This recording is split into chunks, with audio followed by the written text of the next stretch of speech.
Bakit mas mahirap mag-move on yung mga lalaki kaysa sa mga babae? Yung mga lalaki kasi pag seryoso talaga sila magmahal, binibigay nila lahat. Halos wala nang matira sa sarili nila. Ang atensyon at oras at pag-aalaga nila, binibigay nila. Yan nga, kahit wala lang natitira sa sarili nila, ayos lang.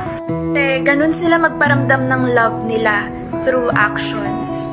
Di sila mahilig magsalita, mararamdaman mo na lang. Minsan may mga babaeng nagtatampo kasi hindi sila mabigyan ng long sweet message. Hindi lang makapagsabi ng good morning sa kanila, nagagalit na sila.